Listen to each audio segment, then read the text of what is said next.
What's up, TKAST? How's it going? Welcome back. Yeah, it's DJ Joe Ice, and you are now tuned into TKAST. Yes, sir.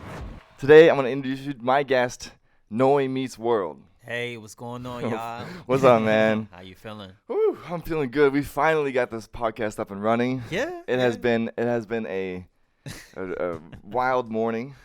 Something like Something like that. Something like it, right? How was your day so far? Everything's everything. I mean, other than the rain. Yeah, dude. Yeah, man. It's a nice, cold, rainy December 1st. Happy December. Right. I almost forgot. It is December. Yeah. Wow. That's crazy, man. Didn't even think about that. December 1st. Sound crazy. We got Wow. 30 days till New Year's Eve. A whole new decade. My birthday's 30 days away.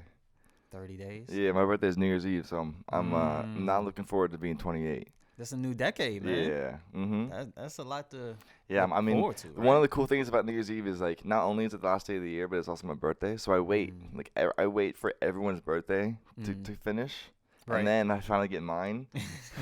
So in the back of my head, I'm like, you know what? This isn't New Year's Eve. It's my birthday. Everyone's just celebrating. They don't know it's for me. Yeah. Yep. You have the best party, the best celebration Facts. the world has to offer. So I think that's a win-win. Absolutely. So welcome to TCast. Yes, thank you. I for appreciate having you taking your time to come out here and Yeah. give me your time and hang out with me. So I don't want to get straight into it because I'm really excited to hear all you have to offer. You are the New Balance campaign right now. Yes. That is so cool, man. Thank you. I'm honored to be sitting here in front of you, and I can't wait to learn about your drive and all your success. For sure. What is it about you that they wanted to put in the spotlight?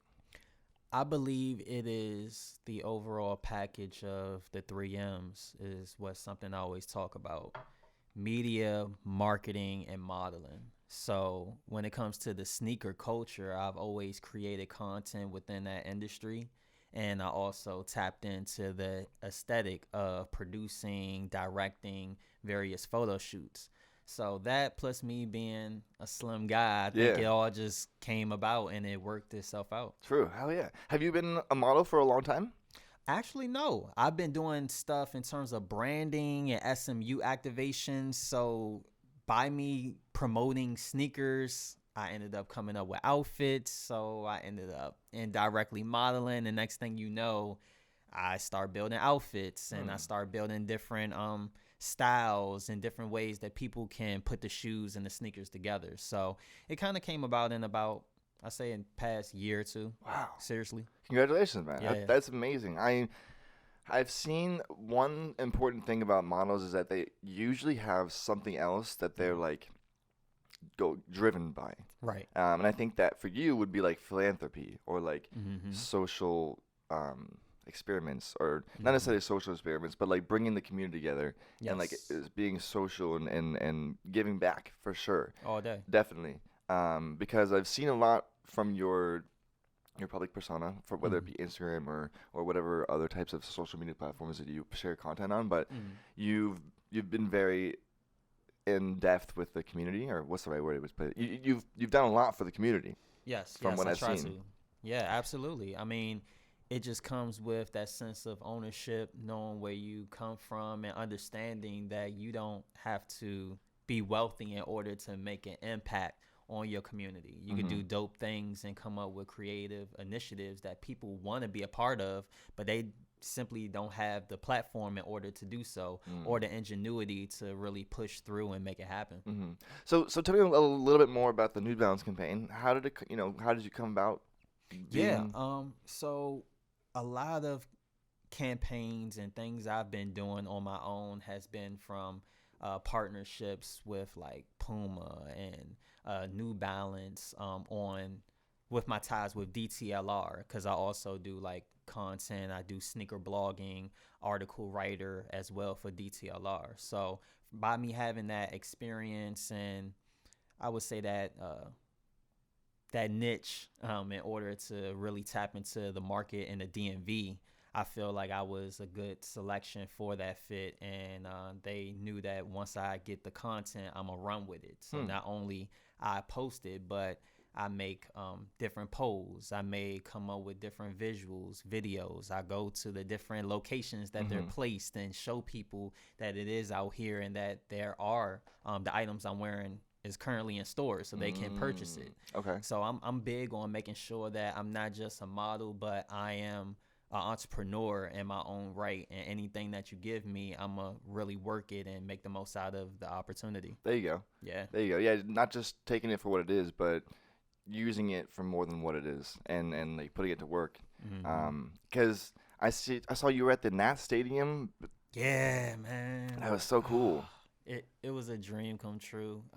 And thanks to all of my friends, like each and every one of you who told me, who wanted to repost and let me know where all of these different advertisements were placed, because I had no idea until somebody took a picture or a video and told me, oh, it's on this metro stop, it's at this store, it's at this place. Okay, so that's something that I was also interested in, is that you don't necessarily know where these things are going to go. People just kind of tell you. Yeah, I had no idea. That's so cool. They randomly would tell me. I had no idea exactly when. I mean, I knew it was coming. And how long did you do the photo shoot? I did the photo shoot like earlier this year. Okay. Around like the springtime. Cool. So I was just waiting for it to drop, and wow. And you couldn't tell anybody, obviously. Or I mean, like I don't believe it was like. Oh, it wasn't secret or anything. Tip top secret, but at the same time, I just wanted to just let it Hiroshima bomb on the whole entire city. Right, so right. Nobody One of my favorite things is like when you know you're working, but it hasn't come out yet, and then people are like, "You're not doing anything." Yep. Just to sit there quietly and just wait for your work to come out, and then people are like, "Oh my gosh, he was working really hard." Just like that Marion Millennium Tour, like you think nothing is going on and they're being quiet. They're being quiet for a reason, because actions always speak louder. So that's one of the things I see with like public figures and like celebrities usually is people would get upset for them for not releasing new content, and then all of a sudden there's a new album or like a new movie or something. Yeah. So it's like they get offline, they get off the internet and they stop telling people everything because they're working. Yeah, diligently. They're doing something. Right. Sometimes you have to get into tunnel vision in order to really lock in on whatever you want to do, because as a creative, the whole idea is for us to bring something new to the forefront or the market for you to enjoy. And if you are so tied up with what everybody else has going on, or you are letting outside influences cloud your judgment of where you want to go with it, that can really like deter you from being great, because early adopters are great. And people don't realize it until years, decades, even lifetimes after the fact. Right. So and it's kind of hard to listen to everybody. Yeah. Like you can't really do what everyone tells you to do. No matter how much you want to. Yeah. And then I guess a better way to say it is you can't please everybody. No. But obviously no one's really trying to please everybody on the internet.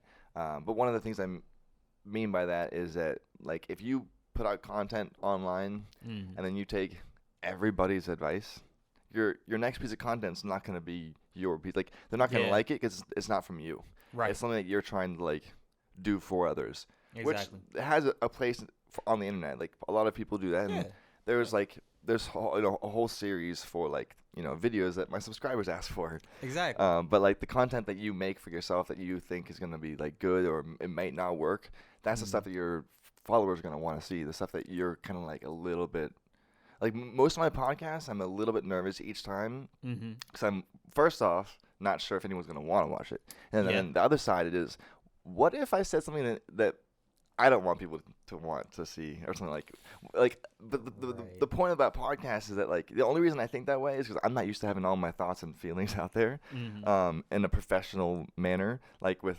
professional audio and quality and all this stuff. Gotcha. But that's just because I don't usually do this anywhere else. Right. Podcasts are so new. Yeah, it's new wave. I think it's just about finding a happy medium with what the people want and also being authentic, because in a lot of cases the base don't know what they want. They just know they want real. They know that they want it to be organic and they want to make sure it's the best feeling. You know, they may not know exactly what you said, but they know exactly how they felt or how you made them feel. Do you connect with your followers like in person?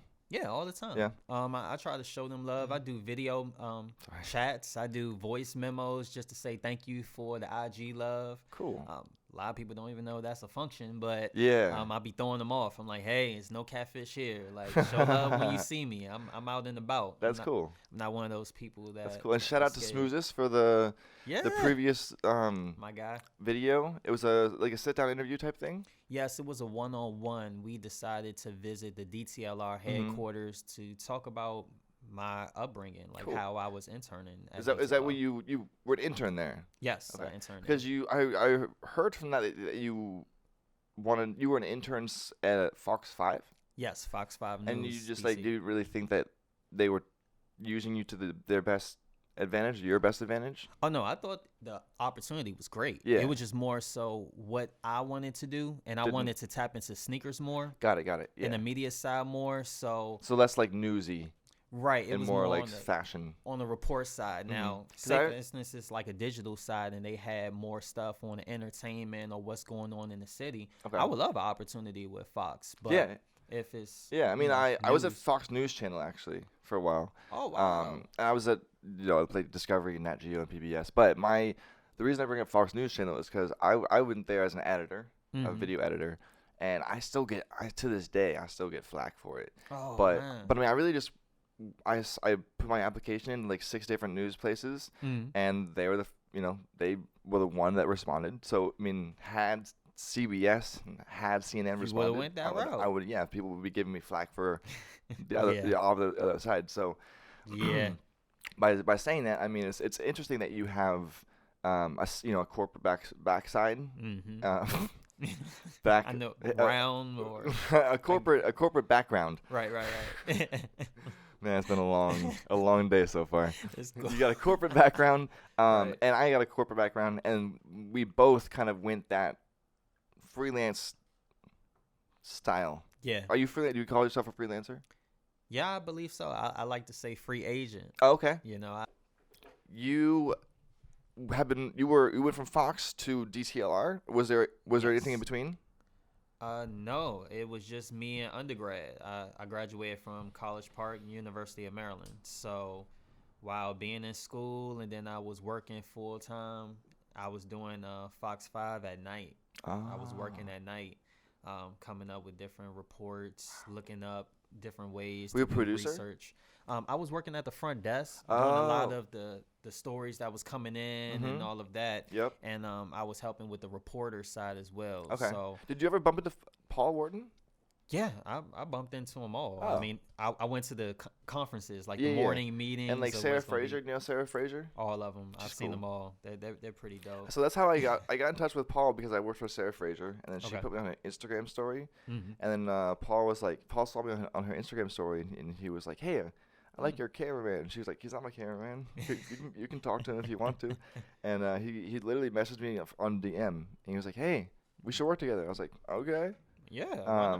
And at first it was like I didn't know what he wanted, and he didn't really know how to utilize me. So we were like, the first few things we did were very friendly. They were very like, hey, what can you do for me? And I was like, hey, what can you do for me? Like, how can we help? Yeah. Now it's like, be here at this time and film this, and I'm like, okay.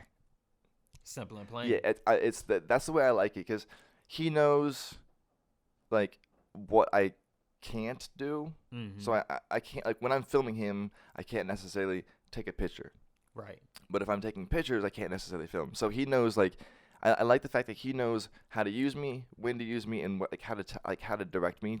Because sometimes I'll be in this mode where I can like tell him what to do, and he'll go with it, because he knows that I'm doing it for the better of our product. And he understands you as a creative. Like, if you have the certain fundamentals that you need, just let you go. Right, we're getting there, yeah. You're gonna get it. It's just you have to put the puzzle in a certain order that you understand. So, and the reason I bring this up is because I feel like we could potentially, work on something in the future. Yeah, absolutely. Because you're doing so much that I feel like we could collaborate. Yeah. And because I want to.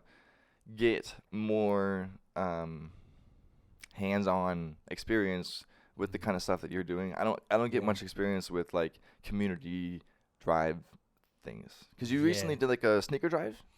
Yeah. Or shoe drive? Yeah, like the shoe drive is actually something I wanted to bring back because I have ties with, shouts out to N Street Village, which is a women's homeless shelter. How do you spell it? N, and then of course Street. Oh, N Street. Got it. Yeah, then Village. So, yeah, I always love to, find different ways to give back.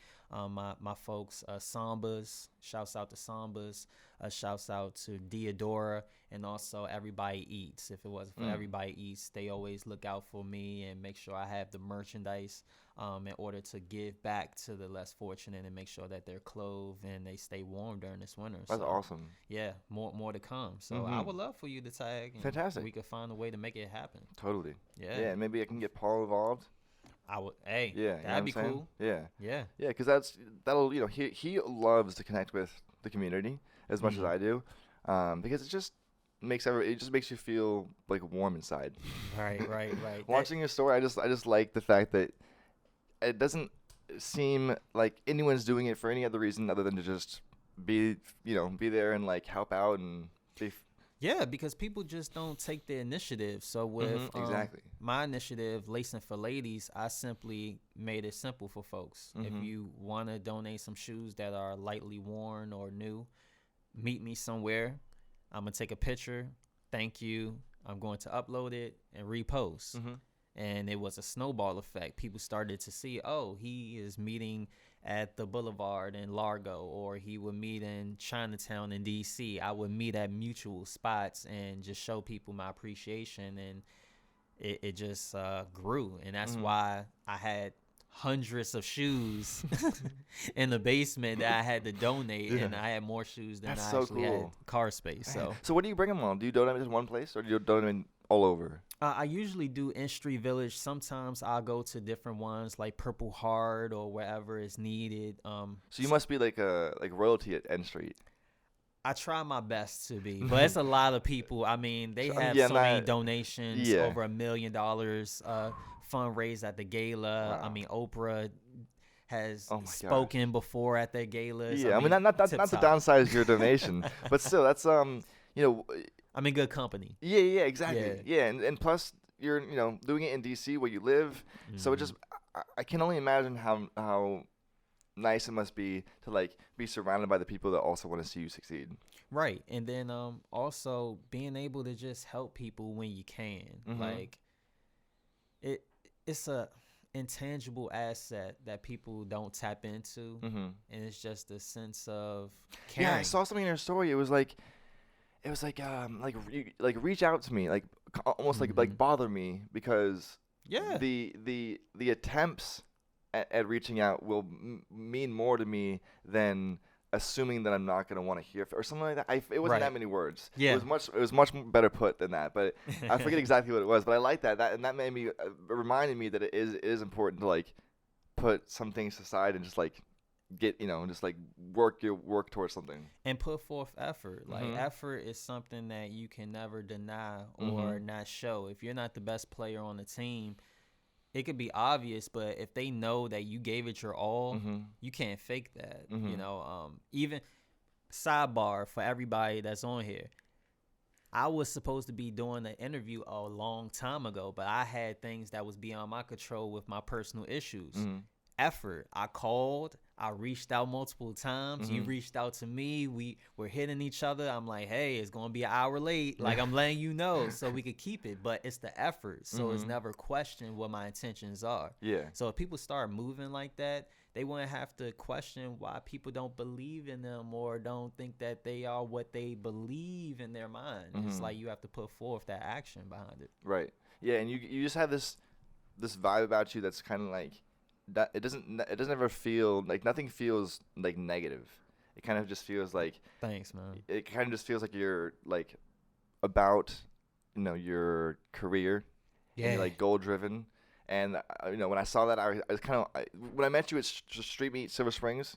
Yeah. I just liked the way that you kind of like held yourself, especially on camera. Most people can hold themselves pretty well on a day-to-day lifestyle, but when you're put on camera, It's different. Yeah, it's different, especially if it's candid. Mm-hmm. And you were like, I thought you were like a television host. Oh man, thanks. And then when I looked into you, you kind of do have your own little TV show on the internet. Kind of like, I mean, these days the internet is TV. Absolutely. You know what I mean? So I mean, we might as well just call it a TV show. Right. Yeah. And Fox 5, they helped. Mm-hmm. So I could understand how reporting works and how I'm able to tie in certain storylines and write it a certain way for the viewer to understand where I want them to go in the story. Right. So, yeah. Like, do you consider yourself a storyteller? Absolutely. Yeah. Absolutely. I mean, no matter what I do, I try my best to do so, which is why I don't have just 10 pictures on my Instagram. I show people in real time what I'm doing, how I'm doing it, and just enjoy what I'm putting together. You know? True. So, what do you think is the future for Noy? What is you've got some big, items on the list checked off now? Being a new campaign with sneakers and, helping the community and seeing your impact firsthand. Is there something that you haven't been able to do yet that you're looking forward to doing in 2020? I think it's more of it. More of it. Yeah. Albert Einstein, he said creativity is your intelligence having fun. So I want to have more of that and be able to live in my purpose and be able to have more fun. Like the modeling, that was the tip of the iceberg. That's just I feel like that was the one staple that I have to let people know that I've existed and I am here. Right. Okay, that's cool for me, but what am I able to do for other people? Mm-hmm. My family, those that are looking for a way out, those that are looking for hope. I want to be able to, do what I can with my folks and also just lead by example, just being a fly guy that cares for where I'm from. Simple and plain. So 2020 is going to be a lot of philanthropy work, a lot of brand connections, a lot of activations, ventures, and I'm just excited. I'm excited. It's a lot of announcements that I'm going to drop. I wish I could say it sooner, but we are talking at the end of the year. It's fourth quarter. No problem. First quarter, and I'm sure this won't be my last time here as well. Yeah. If you're interested in what Noy's got to offer, make sure you follow him at NoyMeetsWorld on Instagram. This isn't the end. I'm just making sure that sometimes when somebody says something and they're like, I can't take it now, but I like to make sure that the audience remembers. Definitely follow you because don't sleep. Not at all. Or you know what I mean? You're gonna wake up to a pleasant surprise either way. Hell yeah. So, DC is home to NoyMeetsWorld. Yeah, DC. That's where I was born. I was raised in PG County, Prince George's County. Stand up, Maryland all day. Do you travel? Do you like to get out? Yeah, I do. Yeah. I love cruises. That's my go-to. If I had to do anything, I love to do a cruise. What's your best? What's the best cruise advice? Best destination? Best advice, I would say be sure to be on a cruise that you can't feel it rock. Like it need to be so big that you can't feel any rocking. Yeah. So I'm not gonna say any brands. Yeah. You know a big boat from a small boat. True. In terms of what to look out for or places to go, I mean, Cayman Islands was nice when I went there. Of course, Jamaica was nice. Cozumel was cool. Virgin Islands was all right. Wow, you've done a lot of these cruises. Yeah, I really love cruises. Wow. That's my thing. I need to get on one soon. I've done a few, but never to the Cayman Islands. Really? I've been to the Bahamas. Okay, yeah, that's nice too. Yeah. That's pretty much. I've been to like St. John, the that's Bahamas. Nice. Yeah. Alaska. Ooh. Yeah. I haven't been to Alaska. Alaska in the summer was kind of cool. You go dog sledding. Dog sledding. It was wild. I would do Alaska in the summer. Yeah. I would definitely do that. Not winter. No. Anytime else. No. Just strictly summer. That's cool. Well, cool, man. Is there anything we haven't touched upon that you wanted to get back to? No, I mean we have a lot. How's life? Life is great. Yeah. Is there what was about? What was the craziest thing that happened this week that was just like unbelievable to you, good or bad? One of the things I would say is my godson is really mastering how to play Marvel versus Capcom 2. Oh wow. He's getting good. That's That's big moves. When I have to start blocking, that's when I'm like, yeah, you know what button for that hyper combo. Like, it's getting out of hand. He's 5 years old. Has he started beating you yet? No, No? No, he's That's not good. going. As soon as your godson beats you, you know you're gonna have to get back in the gym, you know, quote unquote. Oh yeah, I would definitely get my thumb action back to par to make sure my Harukkens is. You're gonna find yourself practicing like late at night. I know. Can't let this kid beat me. Yeah, my Hadoken not moving as fast as I wanted to. Like, what's going on? That's hilarious. Yeah, probably another 5 more years. That's good. When you're like 10 years old, he probably like scream you. Crush me. And by then they'll be like the games will be like holographic or something. Yeah, virtual reality out the gate or something like that. Yeah. So we'll see. Cool. Well, I appreciate you coming out here. Man, thanks for hanging having out with me. Of course, dude. Yeah, all day. Good to see you again. And DC going strong. Yeah. And man, my head hurts. Let's get up out here, man. Let's do some promos. All right. Thank you for joining me. Thanks And for having this me. has been another episode of TKAST. I don't know. I'm just playing around now, having fun. The endings are always kind of interesting. But see you later, guys. Peace out. Love you. Bye bye. You're watching The Wink. Don't forget to like and subscribe and hit that bell icon for new notifications. Doodle doodle. Wow, ew. I'm just kidding.